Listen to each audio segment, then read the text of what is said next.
they gave us I have the Ceremonic Blink 500s, so they had some like knockoff system for it. What is that exactly? The Blink 500? Yeah. It's the wireless lav system. Okay. But it's like I have like the older one, so there's no like readings on it. Essentially, Gotcha. you're just you just connect to your camera, and you can't separate channels either. This one you can separate channels. Like See, right that's now, nice. I have it on split mode, so sometimes I catch myself like I could hear myself breathe, and I hate when I hear podcasts and I hear podcasters breathe. It's just such a distracting sound. So I always forget to like turn the mic away or something like that. No, I always make sure just to mute me because usually the guest is going to talk for the most part, and I'm Got chilling. you. So yeah, but let's get it cracking, man. My bad. Fuck it. I totally you're good. opened the You're beer good. for- Man. Cheers, dude. Cheers, man. Cheers. Good stuff. Well, guys, welcome back to the Modern Creative Podcast. This is my boy, Zeke Kitchens. He is a San Diego-based photographer. No, are you a photographer? I do a little photography. You do a little bit of photography, but Yeah. you're mostly videography. He's an editor as well, and all-around content creator, podcaster too, correct?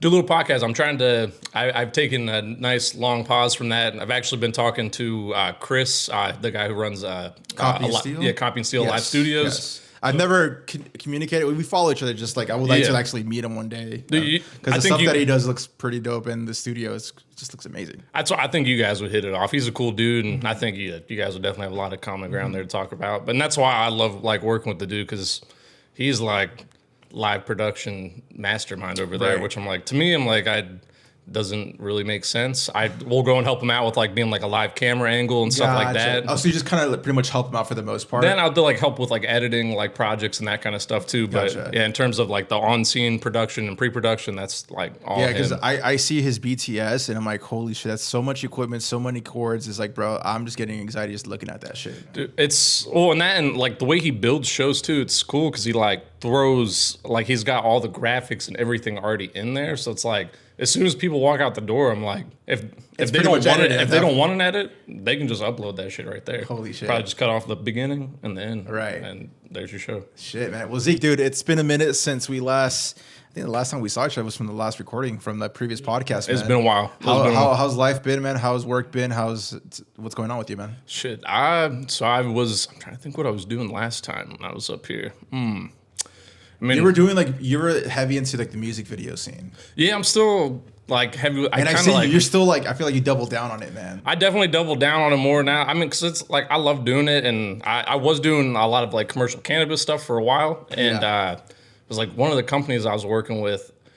I don't know what happened with them. I woke up one morning and that shit was gone. It was just The page was gone, or the company was just gone. He just said we're done. And I was Jeez. like, okay, I guess I that's do remember it. you were Yeah. was like your full-time retainer client. Right? Yeah, and that's why I was like, and that's why I've always kind of like, I never really had both feet in there because I just had a feeling I'm like, I'm going to try to collect as much as I possibly can right now, but I have a feeling I'm like, because it's a startup company, especially startup in cannabis.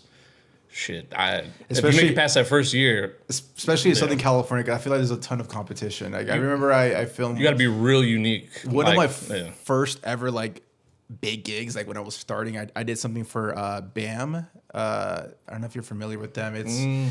They're pretty big in like the Long Beach area. Is it a flower brand? It's actually a cannabis.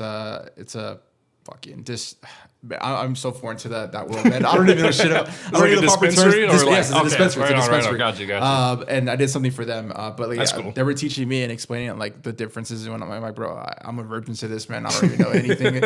I got virgin lugs, man. I don't know shit about shit. But dude, I see you like always at like, for example, like Hendo Studios all the time, just recording and always doing some shit, bro. Like, how's that been? It's been good. I just, I mean, I get a lot of work just mainly through like Instagram, and then I keep my Thumbtack on just for shits and giggles. Thumbtack, if you're watching this, your company sucks. It's been bad. I literally Wait, explain that to me. I don't even know what that. I was gonna ask. What is that? Thumbtack is. I actually used it really heavy when I was first starting out to like kind of build clientele. So it's a lead generation service. Gotcha. And so like starting out, it was like you're maybe paying at most like $20 a lead, which I was like, it's pretty. It's not I mean, especially for your services, I mean, that's like easy. Well, and that's what I mean. I'm like, it's not bad. And I think maybe at most, like for video projects, it would like top off around like 35, 40 bucks. That's still not bad at all. It's not at all. And that's why and the other thing that's nice is they help advertise your page too, which is the only reason why I even keep it on there. But they started getting to the point where they were just sending leads from all over the world. Where I'm like, unless they want to fly me out to Japan, then game. But and that's why I was like getting annoyed. So I got on the phone with them the one day because I was like, "Look, man, I'm like, you guys have this whole preference page. I took like 2 hours filling this out just to make sure everything's cool." And because it's not the issue of people reaching out; it's the issue that you get charged every time you reached out. So like the 1 week I had oh man, dude, so it's not an accident then. The 1 week I had $500 in dud charges. Just like that was just 1 week. Like there was times where I was sending like. And you actually had to pay for that? Yeah, there was times where I was spending like $2,000 to $3,000 a month on Thumbtack to get leads. Bruh. Granted, I will say it does balance out. You know what I'm like? Yeah. But there got to a certain point for a while where I'm like, I just lost $1,000 this month for fucking nothing, essentially. Which I was like, yeah, especially like you said, like you took the time to like set your preferences and whatnot and all your settings. So to avoid those leads from New Hampshire or some shit like that. Yeah. Well, because you get a lot of people who reach out under the video editor, like just like they're looking for a video editor, but what they're looking for is a videographer. Gotcha. They just don't. Okay. So because then I think it's part, I think, just maybe ignorance on the side of the consumer because they know they want a video, but they don't necessarily understand the steps to get to making that video. You gotta love educating the clients. And then Thumbtack doesn't give a shit because they're like, oh, great. Yeah, contact 5 people because right there we just made $125 doing absolutely nothing. Oh, man, that's a little wild. I have heard of that sort of lead generation for videographers, but in the wedding space. I forget what the company is called. But I always... Is it The Knot? The Knot's correct. Okay, and I've heard some not so great things. So similar to what you're saying, it's like what you said right there just reminded me of The Knot and people pretty much kind of bashing it. And I think it didn't start off so shitty, and it just has gotten progressively worse now to the point where I literally I have the minimum budget of like $42 or something like a week that I'll spend. Jeez. And even then they'll still always get me. They always will still like send me a lead.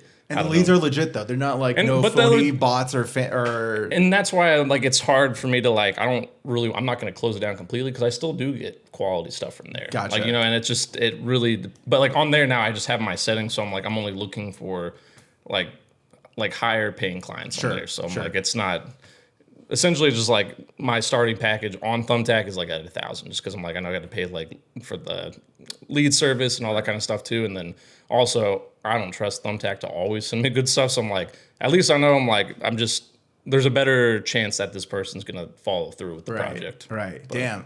Well, dude, Zeke, are you still doing, I think the last time we spoke, I think you were doing like either skate videos or something like that? Because are you from the skate scene or? Nah, not from the skate scene. You were doing some sort of extreme sports, I believe. Fuck, I'm trying to think I've shot so many weird things. Or maybe it was like bands or something like that. But like I've done it. How's the music video scene been treating you though? Very well. It's been nice. I mean, I love working on music videos because I feel like you have a lot of creative freedom compared to like, I don't know, maybe like a corporate gig or something like that. Not that you can't get creative with that shit. But with the music video, you could really flex your imagination. Yeah, I'm as long as the budget's there. Look, I want you to take a bite out of this unpeeled banana or just like some weird shit like that where I'm like, in a normal video, you'd be like, what the fuck is this? But like a music video, you're like, I like it. Like it just fits. Like you can just do weird stuff with that. And then it's fun because I would say like 99% of the people I work with are very passionate about what they do because chances are they're not making big bread yet off of this, and it's more like this is just their passion, so they love doing this, and it's fun to work with people like that too, because like it's just when you can put both your heads together on a project, you can make some really cool stuff. Do you ever bump heads with artists in regards to creative direction? Or is that all discussed previously in the pre-production stage where you both know what's happening, it's kind of on paper in a sense, and there is no sort of friction during production? I mean, you're always going to have some like little discrepancies here and there, but I would say for the most part now, I've kind of like just changed how I take in clients in general, just across the board. I have the pre-production meetings. I make sure we go over the notes. We usually have at least like 2 phone calls before like the day of the shoot, not like 2 hours. I love that you take it serious like that, man. Yeah. There's kids out there that will just show up at the shoot. Well, no, like if somebody hits me up and they're like, I just want to do a run and gun video and I want to show up here at this spot. Okay, it's different. Cool, like that's fine. Yeah. But that's why I'm like, if you want, that's like, then I can show people. I'm like, if you want your video to look like this, you set an expectation. Yeah, that's what I'm like. If you want to do run and gun, sure, we like I can definitely like. But do not expect some sort of like crazy effects or whatever because that wasn't previously discussed. Yeah, and that's typically for like the run and gun stuff too. It is all I usually do it at like a little bit of a lower price, but also that's because I'm putting in zero pre-production. Right. I'm like, you give me the location, the time, I'll be there for like 3 hours. We'll shoot this, and then I'll put something together. Right. Now, if somebody's like comes to me and they want to put like together a storyline, that's why I'm like, if you want to take the extra time, so like that's why I've kind of just been like packaging. Like I've been trying to get because I don't have anything like on my website yet, but yeah, just behind the scenes, I've been sort of working on what I want to do for packaging and what things I want to include with each package as well too. Just because I love having people reach out to me, but I also think that might help me find more serious people too at the same time. Because I'm like, if somebody's like, I've had people be like, for like a run and gun music video, maybe I'll do for like a 2-hour shoot, and then you'll get like, we'll offer like 1 round of revision for that, and that's like, it's like if you're not giving me anything to go with off beforehand, you can't really give me fucking notes afterwards. Yeah. I mean, I during my rookie days when I was into the music video scene, I've gone through that. Yeah, where but you it's made like some pretty cool fucking videos too, man. Yeah, but I realized that I just didn't love it, man. My heart wasn't into it, and I remember I had to like sort of fire you some artist. weird fucking spots. Yeah. Well, none. I've had some artists like that too, where I'm like, I don't want to say the fucking name, but he fucking knows. Yeah, he fucking knows. But yeah, like just like some people, like if we say we're shooting at 2, we're shooting at 2. I'm not shooting at fucking 4:30. Right. Because I'm like, that's fine. Like if I'm there at 2 and you're not there, I'm ticking. The time's ticking. So I'm leaving at 5 anyway, regardless. Yes. So if you show up at 4:30, great. We have 30 minutes to shoot, and that's like again. Unless you like, I'm not like an asshole. Like I'm very reasonable. I'm flexible too, man. It's like, somebody but like, just respect my time. That's all I'm asking. That's all I'm asking too. Like just. We have fucking smartphones in our hands. All you gotta do is I don't need you to call me. Running 15 minutes late, whatever. I don't need a fucking email. I just text me and be like, hey man, like I'm running late, or hey, like can we reschedule? Ideally, don't fucking reschedule on me like an hour. Especially last second. That's fucked up. But like if we're talking like 48 hours before, I'm like, granted, I'm not gonna be super stoked, but I will always appreciate that. Like I can respect that. Like I get it. Life happens, things pop up. Right. But communicate. I think there's just like across the board, and I feel we all need to work on communication. Just if you can't talk to people, what's the difference between us and fucking monkeys? Like you got to be able to fucking communicate to people. Yeah, communication is so easy, especially like you said, like with smartphones, man. Like I can literally, if I'm driving, I could be like, "Hey Siri, text Zeke that I'm getting." Oh shit, Siri's picking me up right now. It's actually tell him that I'm running 15 minutes late. My bad. And and I get it. Like life does happen, but like going back to when I was doing it. I would get the artists where they're just like, all right, let's just kind of like running gun it in a way. And when the editing part happens, it's like they expected like a Travis Scott or a freaking ASAP Rocky style music videos. Like, bro, like that wasn't even discussed, my guy. Like, I've had to do that a few times too, where I'm like, you want me to make magic at this point? Okay, I'm like, you know what the difference between us and a like ASAP Rocky video the OG production or whatever? They spent $400,000 fucking dollars just to get that thing off the ground. I'm sure they might even spend more. And they actually probably have a game plan prior to this shoot. Like, all right, this is how we're gonna execute this. Because I mean, those OG productions are just stupid. Well, so I'm like, you got a $2,000 budget, so we're gonna make it. We'll do what we can within your budget, but like that shot you love, it was done by a fucking $60,000 crane, which I don't have. But you gotta get more. You gotta drone though, man. You can do that. And that's why like people see that shit. I'm like that shot. It was like this shot that they just pulled off, or that you just watched for 15 seconds, probably had like weeks of just like plan and thought into and then it, hours just to set up. Just for you to enjoy for 15 seconds where you're like, that's easy as fuck. No, it's so how's the education process to your artists been? Like, has it been pretty smooth sailing? They've been pretty reasonable for the most part? Yeah, and that's why I think it's just setting expectations beforehand. Because I feel you on that too. If you go in there and like you don't really talk about that stuff, and then afterwards they're like, well, this doesn't look like a $5 million music video. Like, well, because it's fucking not. I remember one music video that we did in fucking Watts in the hood, bro. Like, oh wait, yeah, I think that was I remember that one they did. You had that cool fucking bike shot in there, right? Is that yes. I used my one wheel and everything. We're not gonna name the artist, but like what he was expecting. He didn't like that shit? That was fucking cool. He did like it, but all right. He was expecting a ton of effects. And like, bro, like this wasn't previously discussed. And we discussed, like, he showed it as an example of some of my previous work. I'm like, bro, I literally did a masking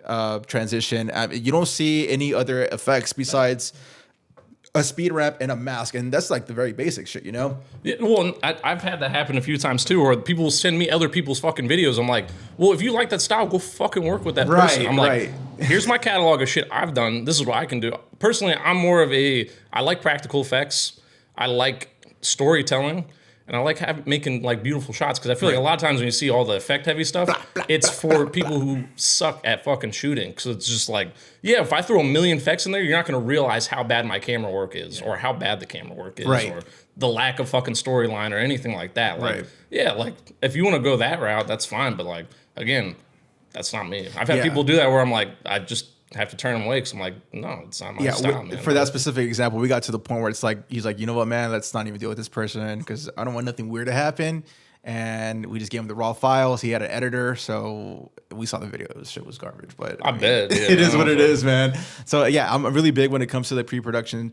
Explain to me, like, I'm a music music artist. I'm approaching you, like, for any music videographers out there, how do you approach the situation? All right, hey, bro, I got this 2.5-minute song, and I want this kind of visuals, kind of thing. So then usually I'll start up with just like, I'm like, do you have a link to the track or anything so I can listen to it? And then also I'm like, if they don't have that, I'm just like, what are your initial ideas? Like, what's your initial vision for this video? So then that kind of gets the ball rolling. I'm like, all right, cool. And then once I hear the track, we'll go through there and just kind of see. I usually like to at least just have that initial phone call. Maybe that'll probably be like 20, 30 minutes just to kind of feel each other out too. Because then sometimes after that phone call, I'm like, nope, I'm not doing that. Yeah, okay. Get the fuck out of there. Yeah. Okay, so you will have, let's call it a free consultation. The phone call is not just for them; it's for me too, to make sure I'm not getting myself into some shit that I don't want to be involved in. True. You know yeah. So you're trying to build some chemistry, see if you guys even click, see if you guys have the same vision. And exactly. You guys align. If I'm already feeling off before we even fucking met in person, there's no chance I'm pulling up with all my fucking gear. Give me 3 red flags. 3 red flags. Shit, that's a good question. All right. So I would say definitely when somebody hits you, when you ask them what's their budget and they just reply back with, what's your price? Like stuff like that. I'm like, I already know this is going to be a cheap motherfucker. So I'm like, I'm not even going to fucking get into this. And then I'll just like hit them with some random price. And then typically they'll just kind of ghost off. Yeah, like, they'll never respond. Because I'm like, at this point, I'm like, this is how much it would take for me to like consider picking up my camera and coming to work with you. Because I just don't think you're very serious about your shit. Yeah. The second thing I think is when people don't get their music produced or like mixed and mastered, I'm like, why the fuck are you paying me to do a video? I'm like, I love what I do. I love making stuff, but like, if your song doesn't sound good, you're spending money in the wrong fucking place. Like that's important, because it's just same thing as podcasting. If it sounds like shit, it doesn't matter if you shoot everything on Aries. It sounds like ass. It sounds like ass. Exactly, and that's why I'm like, I can't. No matter what kind of video I produce for you, it cannot pull that fucking sound quality up. That's just not going to do nothing, unless that's where you're going. Unless you're going for that kind of like distorted sound. Yeah, sure. And I would say probably like, what was another good red flag? Somebody just like, what is it? Take your time. Take your time. I want to hear it. I can just pull up my DM. I'll see. I am dead. I'm just gonna pull up my most recent DM. Yeah, let's see. I mean, you just get like random shit. And guys, I don't want it to sound like we're shitting on local videographers or just up and coming music artists. We're not. Absolutely. We're just expressing the things that we've dealt with, and it's like, bro. And I think because also artists out there, I think they know they can see the fartist out there too. You know what I'm saying? Like they can see the people who are full of shit. And someone like you who has worked with individuals that actually take their shit very seriously, and you clearly tell they're passionate about their work. And not saying that money's not an option, but like if the first thing an artist says, like, yo, what are your rates? It's like, all right, bro, you're just price shopping at this point. Like, well, and I already know that. So that's why I'm like, at that point, I have a saved reply text. I just hit them with that. I don't waste my time, because I'm like, I already know if they're serious, they'll be like, great, let's set up a call. Sure. And at that point, most of the time, people are like, "Hey, that's great, bro. I'll hit you up later." And I'm like, "Motherfucker, No, you're you're not not. hit me up." But then the other thing, I think my other red flag is when someone hits me up and said, "Hey, let's collab," because that sounds to me like, "Hey, let's do free work for me." Because and I'm not against collabs, but don't come to me with some shit. You're like, "I want to do music." I'm like, I charge for that shit. Now, you want to come to me with like a cool idea or concept you want to pull off? Talk to me. Maybe we can figure something out. But like, when you're coming to me just to like put together like some fucking montage music video for your song, It's very disrespectful. absolutely. I'm like, do you go to fucking work? And I come in there, I'm just like, "Hey man, give me a free sandwich." Yeah. Like, come on, just give me a free sandwich. You work here. Why can't you just give me a free sandwich? Right. Like, and also on top of that, it's even worse because I'm a fucking I am my business. So like, if I don't get paid, No, I get you. Nothing like it's just- I think the thing is like, I mean, we talked about this off mic right now, but like cameras are so accessible at this point. Every kid has a camera that could produce 4K a beautiful image, but they don't have the business savvy, and they're just kind of like Well, and I think I agree with you on that. Like, it's the equipment is so fucking accessible nowadays. Like, yes, you could get a whole setup for under $1,000. I bet. Like, oh yes, so you could go shoot 4K video. Oh yes, but there's no kit you can pick up to not be an asshole or to just not be like to know how to run a business. No, for sure. And that's been such a it's been a great it's been a good experience for me as far as like just learning the business every day, bro. It's like every day I'm learning something new, and it's like it is fucking tough, but at the same time it's like, you know, the whole cliche, enjoy the process. I'm actually enjoying the process, man. And it's like there's ups and downs. There's times where it's a little slower than other days, but it's like it's still like a fun process, man. So like I've done so many other jobs, man. There's nothing else I'd rather fucking do than this. And really? It is a tedious process. From start to finish. Yeah. But that's why I'm like, this is definitely a business. You gotta love it, because if you don't love it, man, you gotta get the fuck out. Yeah, and I've seen a lot of creatives come and go, man. They picked up a camera, they started pretty hot, got a couple of gigs, and then a year later they're just MIA, and it sucks because I mean those individuals had talent, but again, it takes a whole different kind of beast to just the business side, just learning the business side. And not everyone was meant for the business side too. I never thought I was meant for business. I thought I was going to be a 9-to-5er my entire life. Well, and I felt like that for a while too. You know, I thought this would always kind of be a like side thing. You know, just something I like doing for fun. Right. And then but I mean, I feel you on that, because I finally like hired an accountant this year too. So I was like, I fucking hate doing that stuff. That stuff I was like, I need somebody. I'm gonna have to get that dude's name, the number, man, because I use It's called Collective. Okay. So it's a shit. I don't. Now that I said that, you're gonna probably see 1,000 fucking ads on your phone. I feel like I did the same thing after I saw it, but I think it's like $300 a month. They do your bookkeeping, tax filing, and all that kind of stuff. Okay. Yeah. And that's why I said too. I was like, $300 a month. I was like, motherfucker. It is a lot, but this right now, like, and also the nice thing it is, so their services are also a write-off. I mean, granted, I feel like also people get confused with write-offs too. You can't just fucking write everything. And just because you write something off doesn't mean it's 100% fucking deducted. Like, right. You're lucky you get like maybe 50% back. Yeah. Because I think some people just get like, yeah, man, just write that off. I'm like, you get the fucking money to write it off with, dude. It's not as simple as it sounds. Like, just because we go to a nice dinner, you can't just necessarily write that off. Like, it doesn't work like that. I have people say like, oh, this is a write-off, guys. I'm like, in my mind is like, technically it's not, but let the IRS ask you if that's a write-off or not. Let's see what happens. And chances are, unless you're making millions of dollars a year, you can probably get away with some bullshit. I don't want no IRS mail like, hey, we got to audit you now like that. No, and that's also part of why I hired an accountant, because I'm like, I just want my books fucking straight. Legit. Because all I want to do is focus on like creating stuff. I don't want to worry about that stuff. I want to pay my bills, pay my taxes, make sure my shit's lined up. So I don't have to worry about that. Because you want to meet the biggest pimp? He's right here. The IRS. Uncle Sam will get his cheese for sure. He will fuck you up. They took down Al Capone. If he can take down America's most beloved gangster, he will get your ass too. They're not. You can't hide from them. They are. Yeah. How's that? So you hate doing that as well? Because I thought it was the only weirdo. That is the worst part of it. At the end of the year, you try to organize everything and whatnot. And that's why I got so tired of doing that. Because I'm like, then like I just feel like it's like the first like maybe like 2 months before tax season is just chaos. You're Right. just traveling around, This like past digging through receipts and shit. I'm going in my car trunk and trying to see what I could find. this past year when I was doing my taxes, didn't even know because they don't teach you this in school or anywhere else. I don't learn shit about taxes in school. I did not send my I believe the 1099s to, or no, not the 1099s. The whatever document you sent to the people that you've hired, you contracted. Oh yeah, I forgot to send those. I think they're all 1099s. yeah. That's why I think basically anybody you hire outside. Yeah, after like over $600. I forgot to send those within the first month of the new year, and so I got penalized for sending them late. It ended up being like $50 ahead, but it's like little things like that which I didn't know, but now it's like.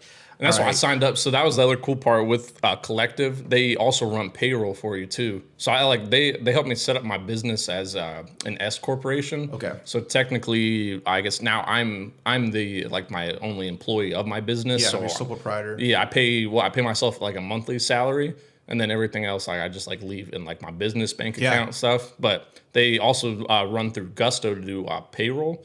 And through Gusto too, you can send 1099s out. Yeah, and then it automatically sends in the forms and does all that, which is like, that's why I was like, at first when I heard the price $300 a month, I was like, man, that sucks. Yeah, but I mean, but I'm like, you know what sucks even more? Sitting there for 2 fucking months digging through shit. Yeah, and then going through the stress because you're not keeping up on track and whatnot. Yeah, well, and I was looking at like basing the prices off it, so I'm like, granted, yeah, like $300 a month is not ideal, but if you're to pay an accountant during tax season, you're probably going to end up paying a few grand, or maybe like a couple grand at least, or whatever. Yeah, I was gonna say that plus more. So, and that's why I'm just like, I don't know. For me, like, I just want, I don't stressless. You think about just solely the business, not the other. I want to focus on the creation. Yeah, like that stuff drains me from creative. Like after I get done doing taxes, I'm just like, I just want to just sit on the couch and just do fucking nothing. And I also want to cry because I just wrote a check to the government, and it's quite depressing. That's all, dude. Yeah. After I was like, because my taxes were weird last year too, because I was like,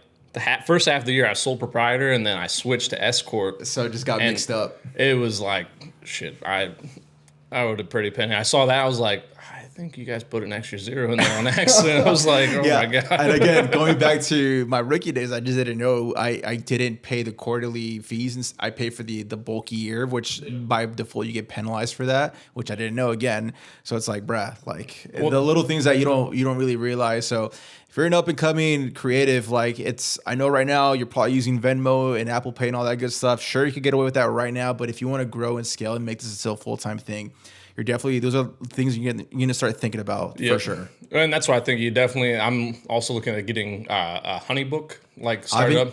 I think because I highly recommend it. I want a centralized place to have payments, because I'm tired of doing like Zelle, Venmo in like all. It just it's annoying having to do all that, and then during tax season, then I'm like, now I got to track back through and look at all this fucking stuff. So I've used HoneyBook for the last year and a half, and it's been great to do contracts, invoices, all that good stuff, proposals, that's cool. Brochures, like all that information, and everything's very automated. So it's like it takes a little bit of time, of course, to set up your emails and your style and your verbiage and all that good stuff. But once it's like done, it's like it's automated, bro. It's very easy, and it just makes your life quite simple. And that's what I'm looking for. Yeah, like I love programs that can add simplicity to stuff because we already have a complex enough job to do stuff. I don't need to also then after I'm done pulling my creative cap off, then now I got to go put my fucking tax cap on and then figure out my books, who I owe money to, how much I made this month, where I got this money from. That shit's not fun. If it wasn't for my CRM, bro, I would honestly, because I'm such a forgetful person and I'm just like always looking forward, not in the past. I would, if it wasn't for my CRM letting me know, like, hey, this person hasn't paid your invoice yet, I'm like, I fucking forgot. Yeah. That's $1,500 right there, just that I completely forgot about. Yeah. Like little things like that, bro. It's just like it makes my life a little bit much easier. And there's a ton of CRMs. There's Studio Ninja, I heard it's amazing. There's HoneyBook, of course, and there's a million other ones. You just got to find your right flavor, right price, and whatnot. But so Zeke, what kind of cameras are you using right now? My baby right now is the FX3, and I have the 24 to 70 2.8 Sigma Art on the front. That thing basically lives on there for most of my shoots, like depending on like. It covers everything. It's my favorite fucking setup. I love it. Sigma is definitely, it's like, G Master all the way, but And then Sigma's like right under. oh I'd yeah, say. so that's why I always push people there too. I'm just like, look, especially when you get your first camera, like it's worth, like I get it, glass is super expensive. That's why I'm like, it's worth checking out Sigma because you get great quality. Right. And it's usually like depending on what style lens you're buying, it could be almost half the price. Yeah. You know, That's why it's always very tricky when with the podcast, man. I've always had people reach out to me as far as like equipment goes. I'm like, bro, like I always catch myself saying this, like, well, it really depends on what you shoot. And it sounds super cliche to say that, but it's like, bro, like it really depends. If you're doing real estate, I'm gonna recommend you the widest lens ever. And if you're doing talking head style, I'm gonna recommend a 24-70 or something like that, or a 16-35. Just really depends. So you got to really find out exactly what it is that you do. What do you see yourself doing in the next 5 years? What do you love to do? And then kind of go from there. And you can only know with just experience. So I can't just. I'm definitely not gonna be the person to push you the latest and greatest gear. I'm never that person. I'm the same way too. I'm like, I'm all about like use gear. Yeah. I'm all for that shit. I don't think anything's wrong with that. My first camera was like the first thing I like got started on was the Sony A7R II. I bought secondhand on eBay. Dude, the used gear, like we had discussed this off mic, but like, I got myself my first G Master lens for half the price that's on retail right now. And I couldn't believe the price. And it was used. It had like a little dink on the outside, but the lens itself was just beautiful. It's like, all right, I tested it. I'm like, well, honestly, as long as nobody was like chewing on it or took it for a fucking swim, right? And she was an older lady too, so like if it was a kid, I'm like, fuck, it's gonna be messed up or whatnot. Yeah. But even today on a Facebook group, I saw an A7 IV. This person was selling it for $1,600, and that's a $2,500 camera right there, man. Yeah. So it's like, bro, you can get 4K 60 for $1,500. It's like, dude, it's insane, man. Well, that's why I love how affordable you can get professional equipment for now, because then these guys come pick it up and then they're like, fuck, I don't know how to run a business. I'm like, fuck, I could use a regular camera, so I'll buy that from you. Valid. So you got the FX3 and 24-70 Sigma. Anything else? So I have right now, I'm really have my eye on buying like FX30 as a backup. Ideally, I would love to have just another FX3 because I don't know. I really do like this camera a lot, especially if you do a lot of video work, and it actually I use it for stills quite a bit too. Oh, really? Yeah, I use it. Okay, I wasn't even sure if it was capable or not. It just doesn't have the viewfinder. That's all it is, right? Yeah, so it's like, I mean, you just have the screen to work with there in the back, but now, granted, like if you're trying to blow this shit up and put on a billboard, don't use 12 megapixels. But if you're trying to make some posts for Instagram, absolutely, this thing's totally Instagram fine. doesn't matter. Really, I think it's just like when you shoot with this thing, you need to like. You don't really want to be cropping and messing with it too much in post. Like you need to line that shit up how you want to see it. Do a writing camera for sure. Yeah, that's just across the board for anything. So you're not a big believer of fix it in post then? Fuck that, dude. At any time, like, look, if anybody ever says fix it in post, get the fuck run. Just run as far away from that person as you can. Especially if you are on the post team, they don't give a shit about you. At all. They want you to crash and burn. Don't ever. If you're there on set and there's somebody, like, just do another take. Yeah. It's worth it. It is always worth it to just do another take. I'm always down for a safety take all the time. Like, even if you crush the first one, we're doing another one anyway, just for the fuck of it. Yeah, there's nothing wrong with having a little bit too much media. Yeah. So your FX3, it's like the shit. Everyone loves it, man. With the new upgrade and whatnot, the firmware upgrade and whatnot. I kind of like. Well, I also love the fact that you can shoot with LUTs. Like you can install LUTs right to it, which is awesome. Because then I really can like. Still, everything is recorded in S-Log3. Right. But having that ability to like foresee what this is, because like I might get there to the shoot and be like, fuck, I hate this look for it. I absolutely hate it. So but it could be deceiving you. Exactly. That's why I'm like, I don't want to like have. That's why it's just nice to get an idea. I'm like, all right, cool. This is how I need to expose to get the look I'm going for, essentially. Because just when you're just don't ever just shoot and just look at the S-Log by itself, because it's so hard to tell like what you're actually fucking getting. Like it looks. I pretty much rely solely on my histogram. And that's what I mean. Like I usually just throw like the Rec 709 like light on there. I put the gamma display on just to help me out with that when it comes to exposure. You don't see yourself ever getting the FX6? I mean, since you got the FX3, it's like I mean, I'm not against it. I love how small the FX3 is, and I love how powerful the FX3 is. So you're a big compact person. I like being compact. I like keeping things simple. And the FX6 is cool. I mean, I've worked with some bigger cameras. Internal NDs, all that good stuff. And they're fucking awesome. really, I love being able to just throw my backpack on and walk out the door. Me too. And then I mean, like, yeah, maybe you have to carry like a case of lights or whatever. It's but, still like, worth it. It's still it's nice because I'm Right. like I can literally just I just pack meal myself to shoots. You know, Yeah. compared to like before, I'm like I don't need to have a team of people help me carry all these individual things in. Yeah, I had to invest in a little cart recently just to get. I was tired of going back. I thought and about forth getting one of those too. And I got myself like one of those dinky ones that you see at the beach all the time. Yeah, It gets the job done, bro. It's like That's I don't know, like $90, whatever. Yeah. But You just like, need something with wheels to drag your yeah, shit. yeah. That's what I'm like. And it makes my life so much easier. Like, and it's worth it, man. Trust me, it's worth it. I got to do that. Just throw that in the trunk. Basically, the back of my trunk is just a like makeshift storage locker for extra gear that Yeah, of I course. can't fit into my apartment. For sure, yeah. I know, especially in a one bedroom right here, it's a little challenging. Oh, dude, yeah, there's no. I mean, I'm glad that we found this. Like, we moved to a 2-bedroom place, so I kind of like I turned the second bedroom into like an office space. Nice, But that's the goal right there. It's nice because it definitely Separates the home from work. I feel like I'm like not living so much on top of my gear anymore. Yeah, and it is nice because I'm like when I'm done, I can just close the door and I'm done with work for the day. Compared to like before, it was like right out. This is me right here, man. Dude, it's hard not to because like I would be like I'm just gonna check my emails. And I'm like, oh shit, the 6 hours just went by. I'm like, what? And then your wife or your fiance for your case is like, you didn't spend any time with me. What's up? Oh like, yeah, no, she'll get so mad at me for that kind of shit. So I'm like I gotta make sure I'm just like. It's you've worked till like 11 o'clock the past 4 days. I was like, yeah. I was like, oh yeah, you're right. I gotta spend time. that's just part of the life of a creative, man. It is. Or just an entrepreneur itself in general. Like, you don't have to be a creative. Like, if you want to work on the business, man, you gotta like put in a lot more hours in your standard regular job. And that's why I think a lot of people who don't own businesses forget that kind of stuff too, because I always like to refer to like the farmer's phrase of your work's never done. Like, you always got shit to do. You got shit to do the next day. Like, if you're not there getting stuff done either, shit's not getting done. You got to be there to get shit done. Yeah. And yeah, it's nice to be an employee for somebody where you can go clock in 8 hours, you're done. You can go back to just being you. Yeah, you shut off your brain. I haven't clocked out since I fucking started this thing. You know, like you're constantly you're thinking. here. You're always there. I'm like, I'll go, like I've been on vacations and stuff.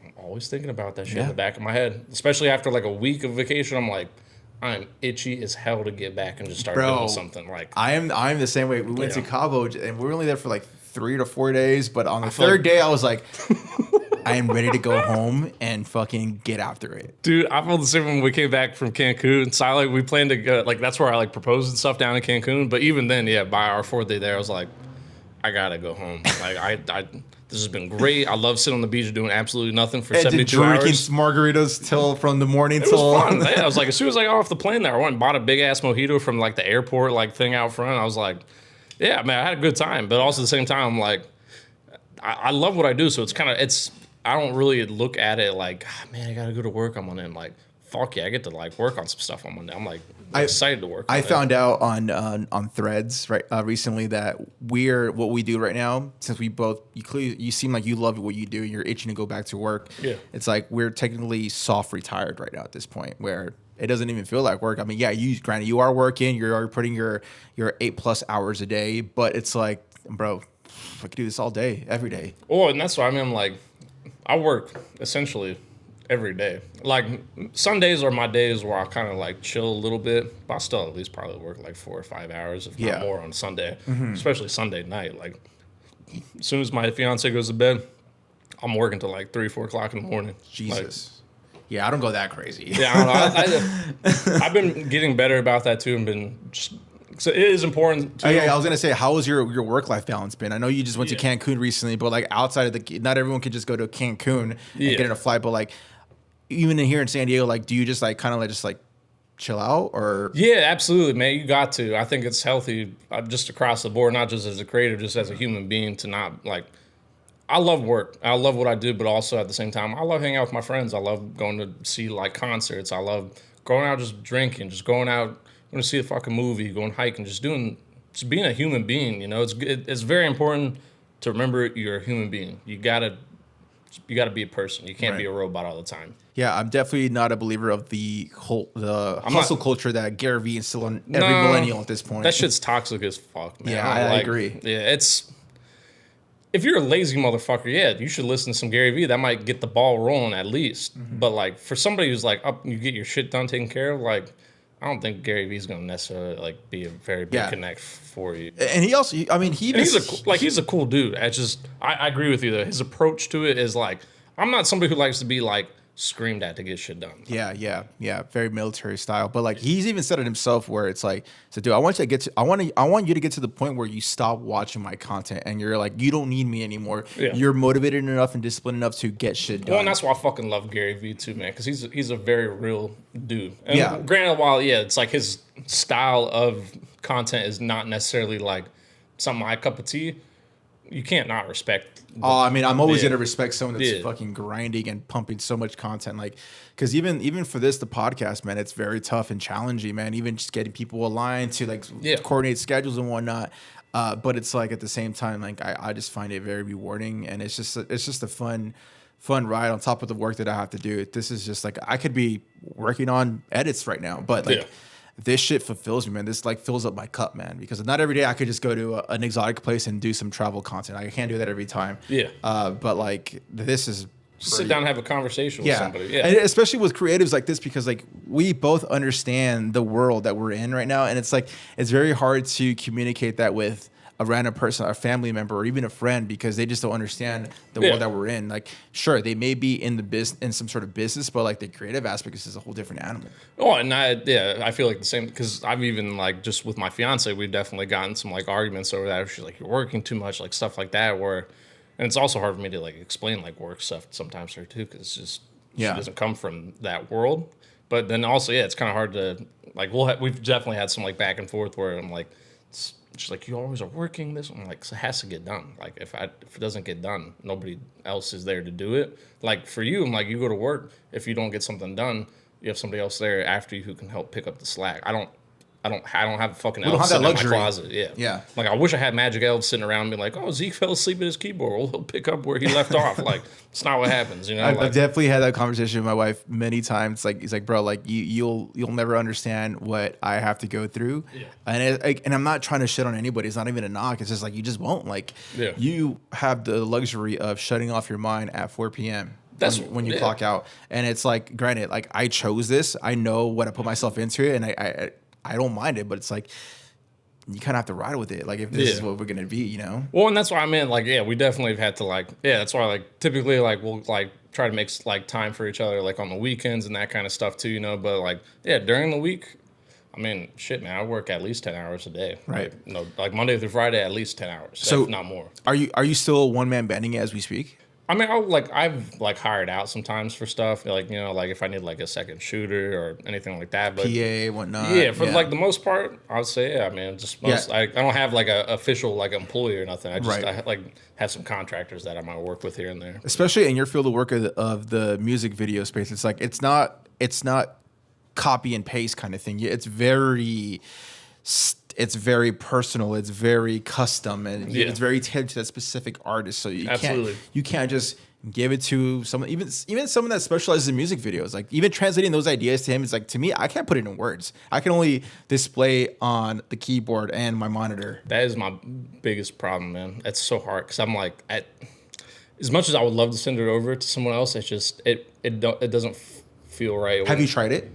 I have tried working with some editors on like I've tried like testing the waters on some like smaller like corporate project stuff, you know, just like for like quick like reels or social media. Sure. Shit. But and I mean it's fine for like stuff like that where it's not like, I mean, you're just going from A to B. There's nothing like fancy going on. Like that kind of stuff's cool, but like from the creative aspect, man, it just doesn't. I don't know. Like there are some people I've been talking to that I'm gonna like we're gonna try like working on some music videos together, but I mean it's what would that person's role be?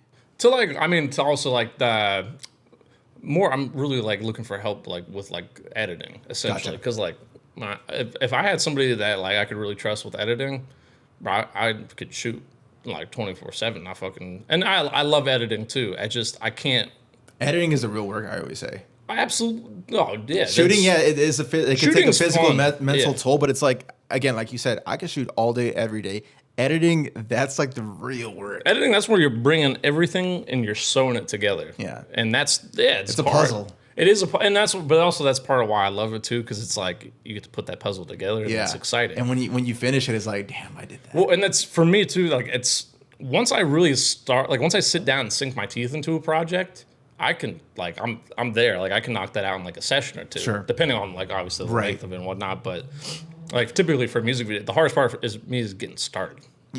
Dude, I feel like we're the same boat. Man. It's just like it's just getting started, because once you start building that momentum, it's like it's like a ball rolling down a hill, man. It just becomes easier and easier, and then once you hit that spark of like, dude, I am in flow, and I could recognize myself where I'm like, oh, I'm in the zone right now, like, and everything's working out for you. Yeah. Every clip is matching to the song on accident, and it's still working out though. It's like, holy shit, like it's working right now. Yeah. But just that's why you gotta chase that firing fucking up feeling. your editing software, dumping all your media, organizing your files, like, bruh, that shit is. Well, yeah, and that's why I'm like, I'll be like sitting there, I'll like get everything like finally like dumped off the card, and then I'll like finally open a project for it, and then I'll start creating proxies for it, and then hopefully by the time I get proxies done, I'm like, and then like I'll put together like a multi-source sequence, and I was like, all right, I really don't want to do this, but I'm gonna spend the next 10, 15 minutes, and I'm just gonna start on it. And then typically, if I can do that, if I can get past that 10-minute hump, the road kind of starts unfolding before you, and you're like, oh shit, okay, I could put this here. Oh fuck, I remember that scene I just shot. I could put that here. I know what I want to do for the ending already, and I know what I want to go here for the intro piece. So like, then you're like, you forgot you even were only put a 10-minute time limit on yourself. You know, I've actually heard that. There's I forget what the phrase. I heard it from someone too. I fucking forget the name. There's a phrase where it's like, once you just if there's something you don't want to do, it's like a 5-minute rule or some shit. Some shit like that. Yeah. If there's something you don't want to do, just do it for 5 minutes, and then after the 5 minutes, if you really still don't want to do it, then don't do it anymore. But kind of like you, man, you keep going and going and going until you have a freaking first cut. Well, and if I only did work when I felt motivated, I would get nothing fucking done. Ever. Yeah, motivation. And that's why I feel like everyone's always like, I just don't feel motivated to do so. That's where you see like people like, that's why I don't like when people come into the game, they're like, and they start getting clients, and then they're like, I have to edit all of this stuff, and then they get burnt out, and that's why they fucking die off with that kind of stuff. Just because I'm like, they're relying on motivation instead of discipline, and that's why there's like, they use the excuse of, oh, I'm not motivated, I'm just not feeling creative, so I can't. I'm not inspired.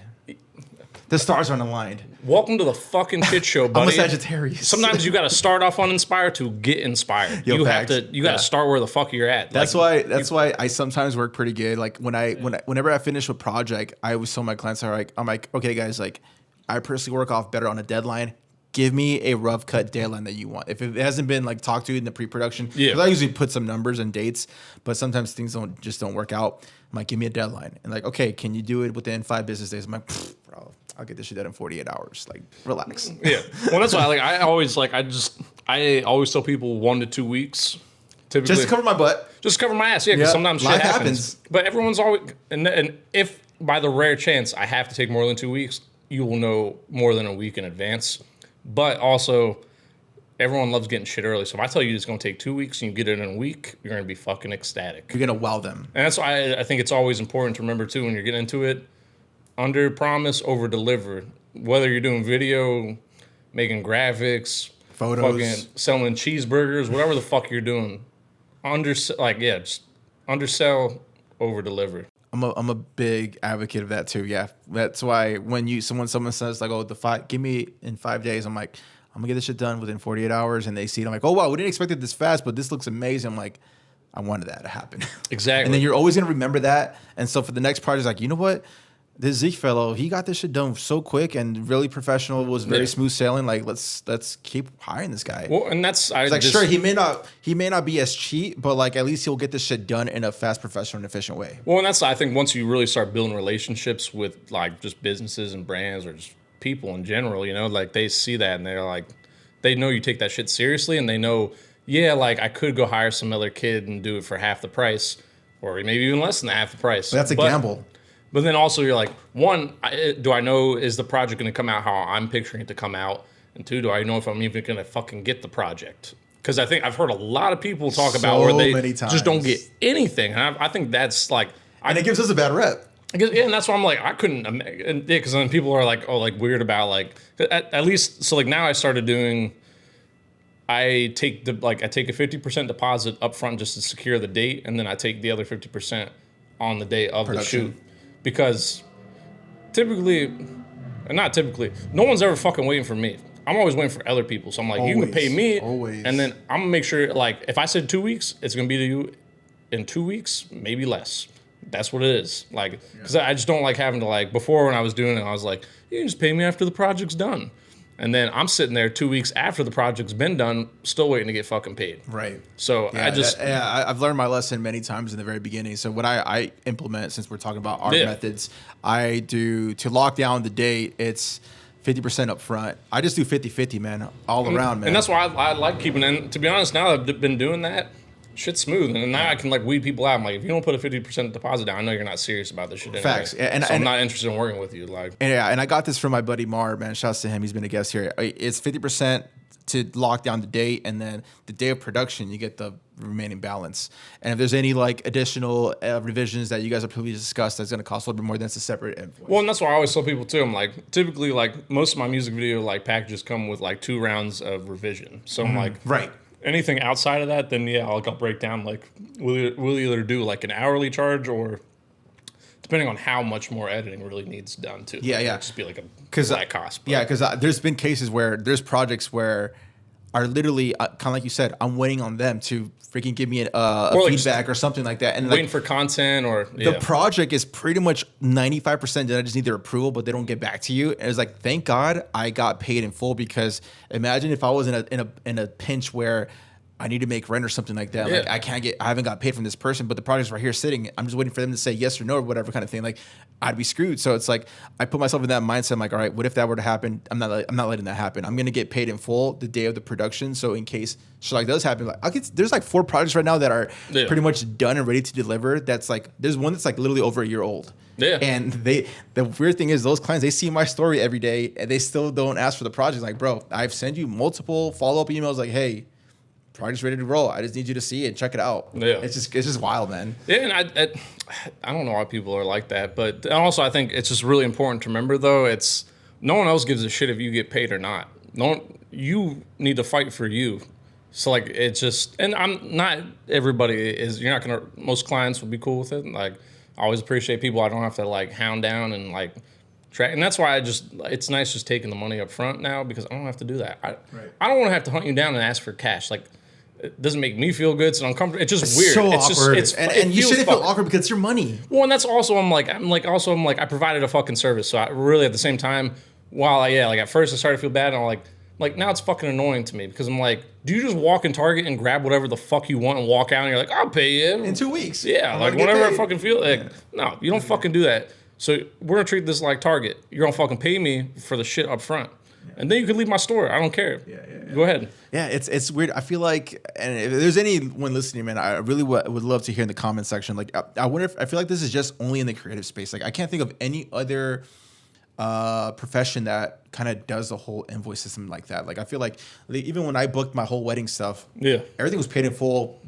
Shit, a couple of months prior to the big day. That's like basically, I think, like almost all the deposit stuff we're doing, it's like all broken down to like thirds or quarters or whatever. However you set it up, but for the most part, like a month or two prior to the big day, everything's already paid in full. Well, see, that just makes sense, because like really on your wedding day, do you don't have to worry about writing a check and all that shit. And like on a big shoot day, do you don't have to worry about like getting all your money and stuff together? Like, no, you just want to focus on the project. Exactly. You want to focus on the project and not get the money situated, done with, so we get fully focused on the art and what is it that we want to create for you. Yeah, because it's just, and then it sucks then, because if you get to the point where like, if you don't take that money up front and then they just decide to fucking ghost out on you, like,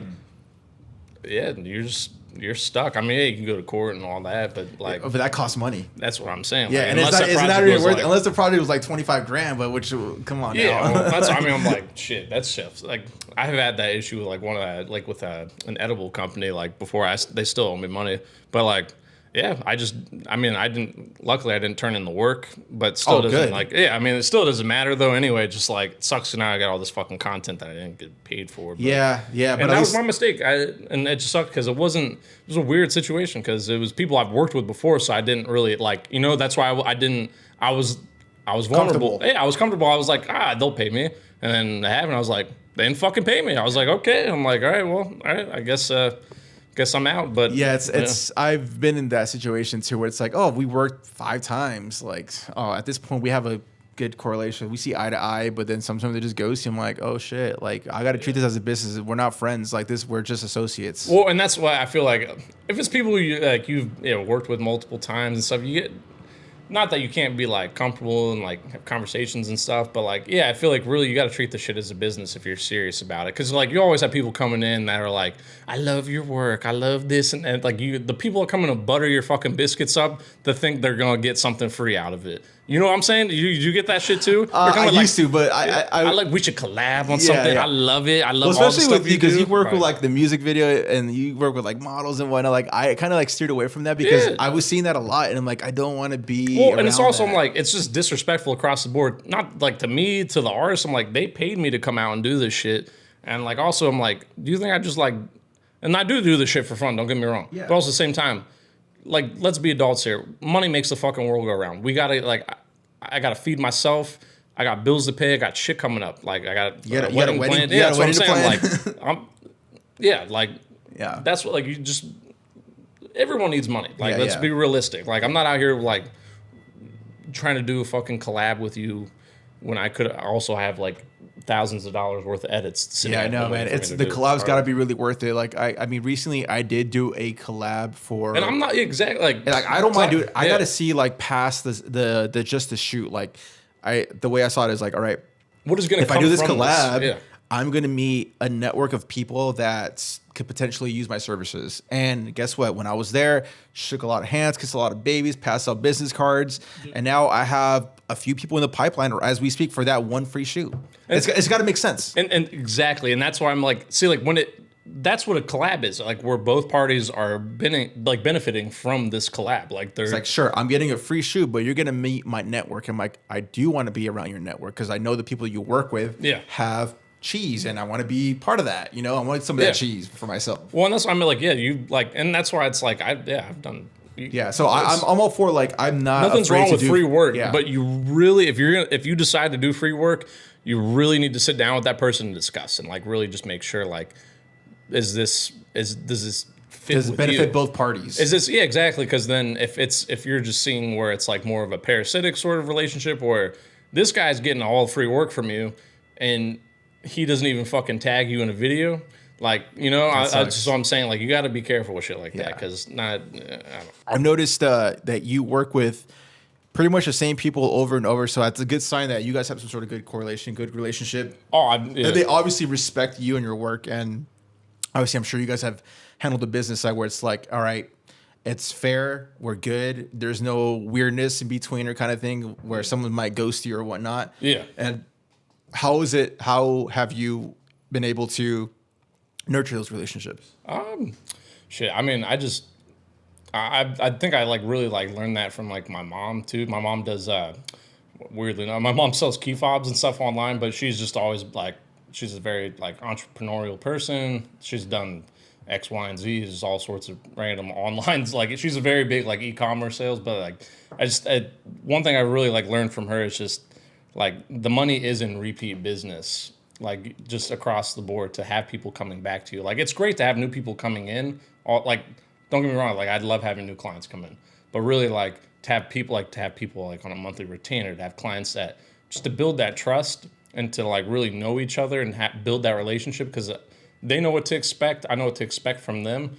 And so that way, like when we're showing up, it's not like we're going through the fucking initial icebreaker, like, hi, my name's Zeke. I like the color red. Like, you know, like that stupid shit. Like you just show up and you're like you know that person already. Like you just can get into it and get in the flow. Yeah. And like to me, that's invaluable. I think that's pretty fucking cool to be able to do that because it's hard to find those kind of people too, man. It absolutely is. And when you find those handful of people that fuck with you and obviously they're paying you for your services, it's a great feeling.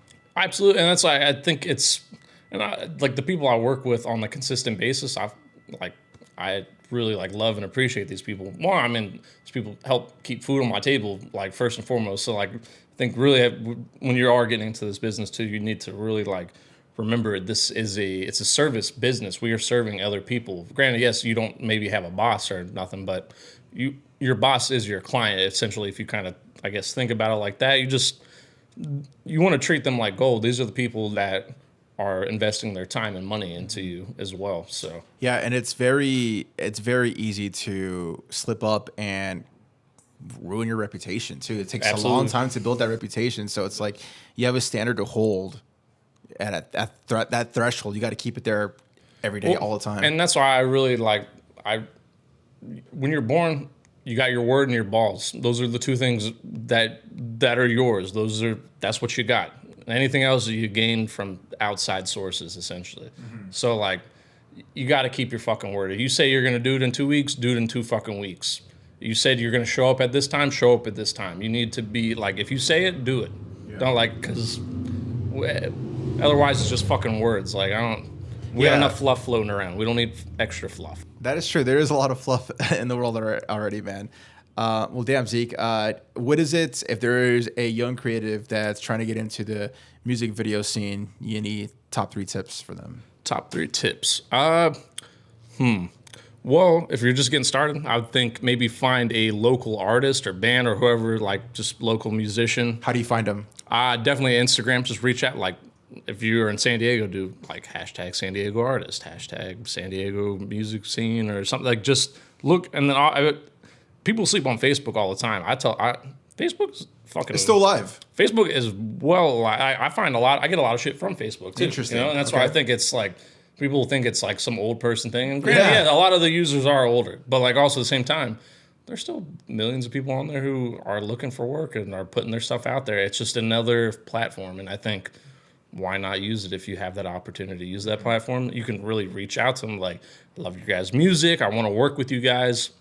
I guess I'm more speaking from a standpoint of if you haven't shot a music video yet or anything like that, this is like to reach out and offer to work with them for free. Essentially like, I mean, if you can try to charge, but it's kind of hard at first, and especially when you have no work to back yourself up.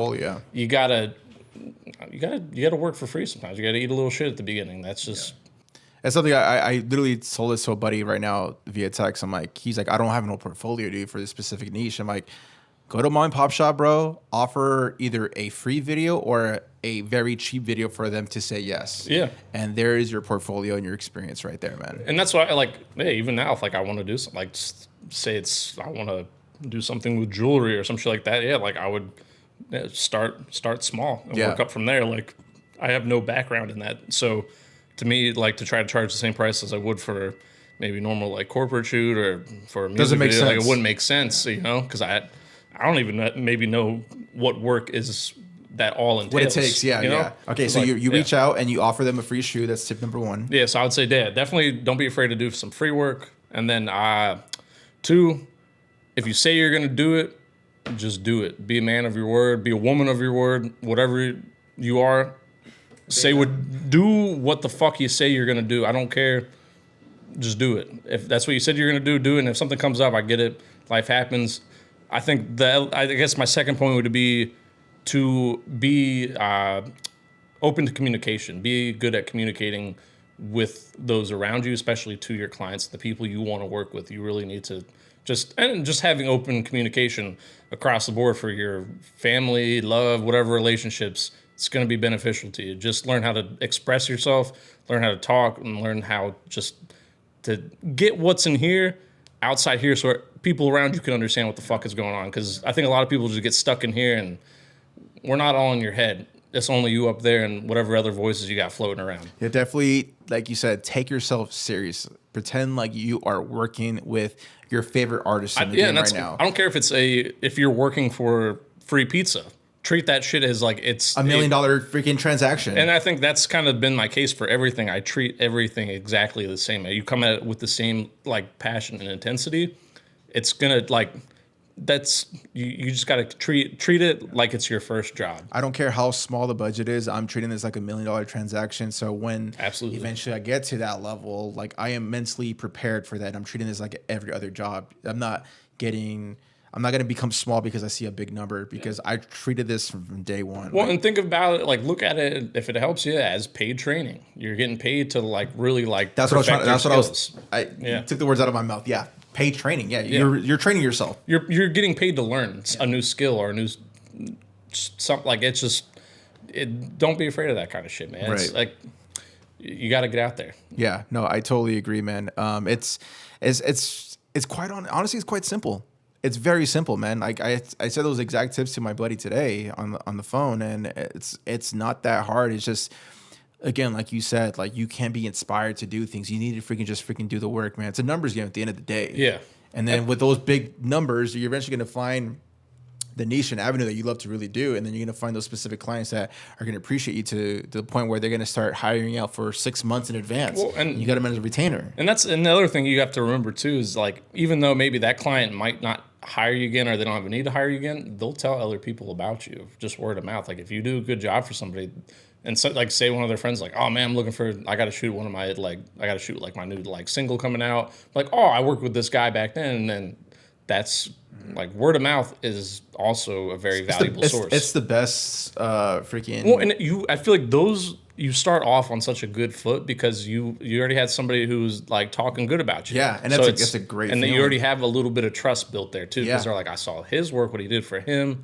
Like there's been instances where the person couldn't necessarily afford the services, but they recommended me. Someone asked like, I need a video for this. I was like, oh, this person does video. Yeah. A little pricey. I couldn't do it, but like I knew he's gonna kill it for you. Yeah. And it's happened many times, man. Like Yeah. even if it's someone that necessarily doesn't have the budget for it, like you still gotta treat them with respect, man. And that's across the board Do for not everyone. look down on anybody. Absolutely. You're not better than anybody. No. And you never know who they know. That's the way I see things. Along with like, I mean, my mom's taught me the value of respect since day one. So it's like, and I agree with just across the board to just people like just be respectful. But yeah, and that's what I'm like, just because somebody might not be able to afford my service, you don't know what they're going through. Well, and that exactly, I'm like, I don't look like, oh, sorry, peasant, you can't afford my work. Like, what the fuck? That's a poor way of thinking. It is, and that's why I'm like, all right, yeah, man. Like, if like I'm happy to work out a payment plan, and if maybe not, like just hit me up down the road and we can figure something out. Like, just keep it. At the end of the day, I'm like, I get it, man. Because sometimes those people do come back. Yeah. Or then, sometimes those people do refer you. Yeah. So happens, man. So you got to be respectful. You got to definitely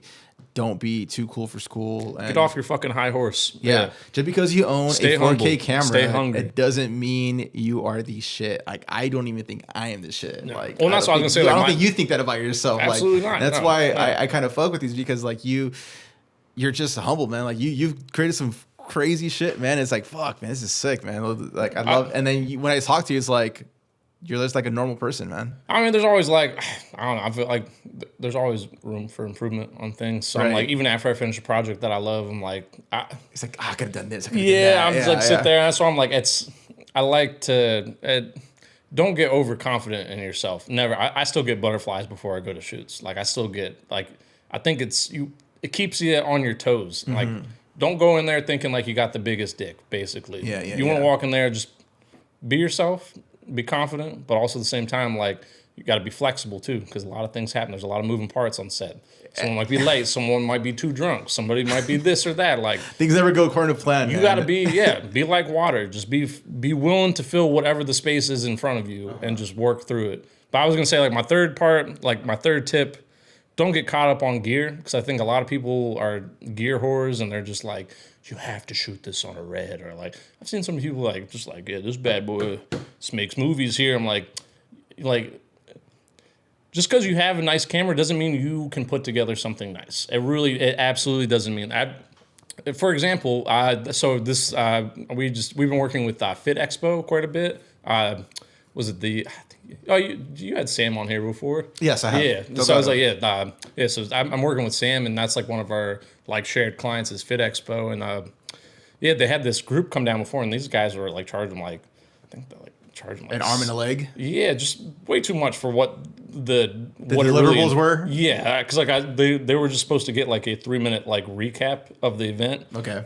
And I was like, saw the price. I was like, Jesus Christ. I'm like, I gotta fucking raise my prices after seeing some shit. Like, well, then I saw their footage, and it literally, these guys shot everything on red, which I was like, oh, sick. I'm gonna get to like color grade some red. I was like excited. Oh, and you were the editor. I was the editor Gotcha. for this first part before, and then I got the footage, and I'm like, you guys have sent me 500 gigabytes of shit. I was like, so these guys literally, it looked like they went to a rental house, like, give me a red camera. And then they just walked into this building and just started firing off. Trying to figure out during the shoot kind of thing. I've never had so much trouble editing together with having like over 500 clips to work with. I've never had so much trouble putting together a video in my life. There's so much like out of focus stuff, like, and like a little bit of shake. I can deal with like some warp, little magic warp stabilizer, throw that on there. But like, if you're gonna get it ready, I'm assuming you have like an easy rig at least just to keep some sort of stability, because those will have like IBIS, I believe. Well, that's definitely not autofocus for sure. Absolutely not. That's what I'm like. You can tell you guys definitely aren't shooting with a monitor, and you definitely are shooting with glass that should not be on such a nice camera. You know, like just sitting there looking at that, and then I was like, so now they have us going out there and shooting like their events for them. So, nice. But like, yeah, so I'm just like, I think people will just see, they're like, oh, well, they shot this with a red, so like if I get a red, then I can also shoot this just like that. I'm like, here's my devil's advocate. You are shooting with one of the best mirrorless cameras in the game as we speak, the FX3. Yeah. All right, man. True.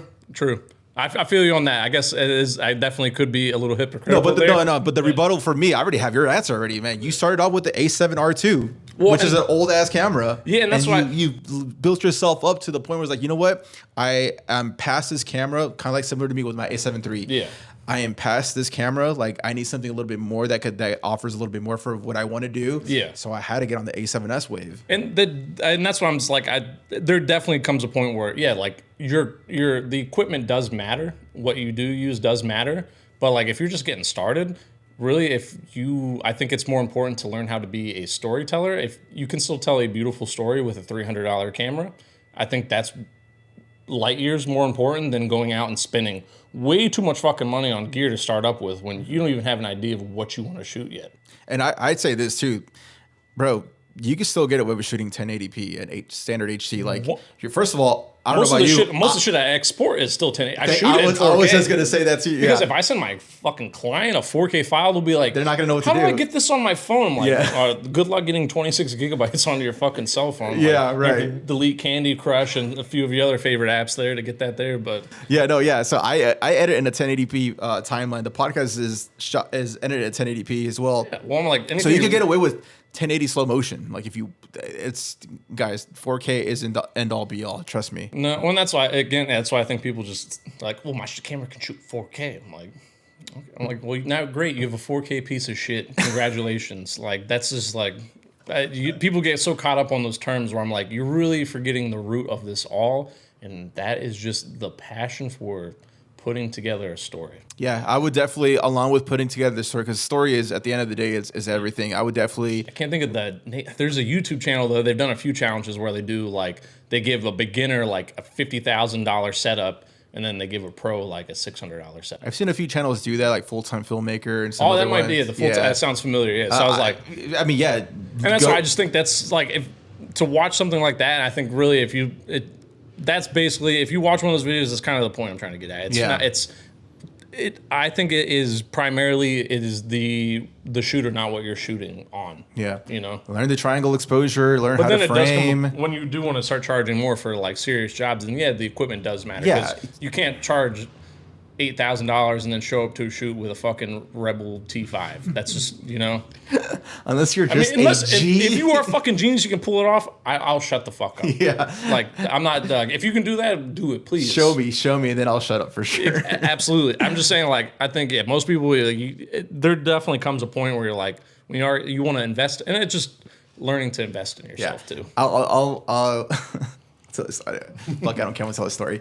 I remember working with this individual doing some, I think it was like a wedding or something like that. And this guy, he had a A7S camera as well. And this guy just did not have the settings on. First of all, he was shooting, it was the A7 IV actually. And he was shooting in crop mode the entire time on accident. Okay. So I see a little thingy right there because I look at his camera just to double check. I'm like, We're shooting 4K S-Log3. I'm like, first of all, your exposure meter is at 0. What the fuck? You're supposed to slightly overexpose. Well, that's why I typically like everything I shoot's like 1.3, 1.7. Yeah, that's usually the sweet spot. And his meters you're gonna have some motherfucking shadows that you cannot fight. The meter's at 0. You're shooting in crop mode when I'm just asking you to film this ceremony at 4K 24. So you don't need to shoot in crop mode. And your white balance was completely off from what I asked you for you to shoot. It's like little things like that. It's like, bro, like, come on, man. Like, just learn the basics, man. Get to know your camera, get to know your settings. Yeah. I don't know how. I don't know if you do this, but like when I got my FX3, I spent 3 weeks just playing with it. Yes. I didn't even shoot a single project on it. Yes. I just literally played with it. Do you have customized hotkeys on your buttons? I don't know how intricate your camera is. I have kind of sort of like just at least in my menu setup I have at least like, you have that in your menu because you have like a favorite tab, right? Or yeah, something like just that. so I can easily hop back and forth between 24 frames and 60 frames. Sure, yeah. So like I have I know you have like S&Q mode and that kind of I shit. have everything programmed to the T. So if I need to change a certain thing, I just press a button, it's already there.